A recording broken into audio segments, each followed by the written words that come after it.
Você já parou para pensar como uma marca conhecida por carros confiáveis, discretos e quase sem emoção conseguiu criar, do nada, um dos carros mais bonitos, desejados e respeitados da história do automobilismo? Como a Toyota, que nos anos 60 era vista apenas como fabricante de carros simples, teve coragem de enfrentar Ferrari, Jaguar e Porsche no próprio território deles. E mais importante ainda, como nasceu o primeiro supercarro japonês da história, um carro que mudou para sempre a imagem da Toyota e colocou o Japão no mapa dos esportivos de elite. Hoje, no Velocidade Oculta, a gente vai voltar no tempo para contar a história do Toyota 2000 GT, o carro que ninguém esperava, mas que fez o mundo inteiro olhar duas vezes para o emblema da Toyota. Para entender o impacto do 2000 GT, é preciso voltar para o início dos anos 60. Nessa época, a Toyota era reconhecida pela confiabilidade, mas completamente ignorada quando o assunto era desempenho, luxo ou esportividade. Enquanto marcas europeias dominavam o imaginário dos carros dos sonhos, o Japão ainda era visto como um país que fabricava veículos baratos e utilitários, sem alma e sem personalidade. Só que dentro da própria Toyota existia uma inquietação enorme, um desejo claro de provar que o Japão podia fazer mais, podia criar algo que não fosse apenas funcional, mas também emocionante. A virada começou quando a Toyota decidiu que precisava de um carro conceito, algo que não fosse feito para vender em massa, mas para mudar percepção.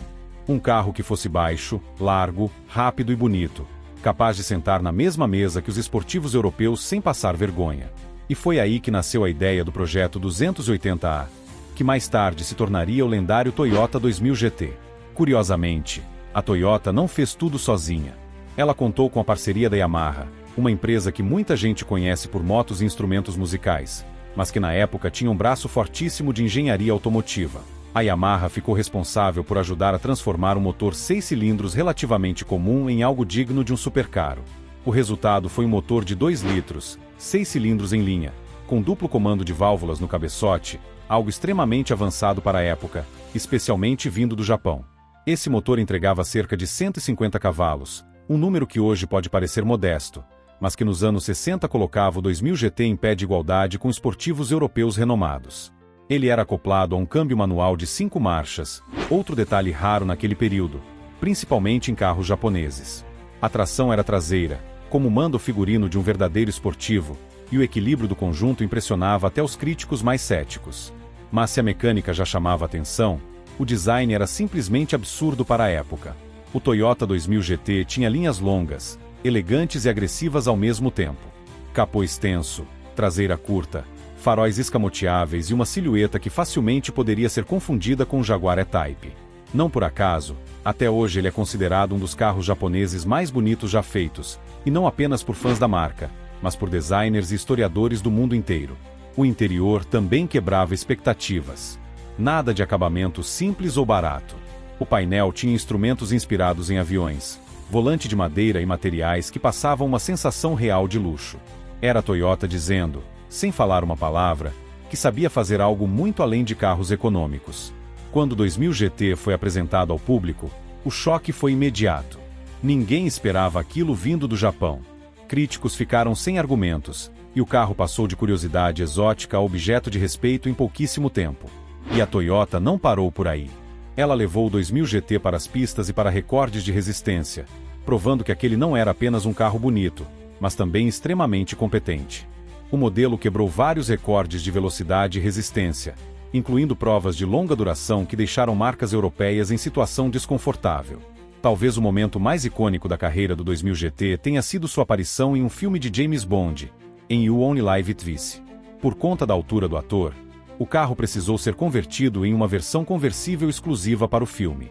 Isso só aumentou ainda mais o status lendário do modelo, transformando o 2000 GT em um ícone cultural além do mundo automotivo. No total, apenas cerca de 351 unidades do Toyota 2000 GT foram produzidas.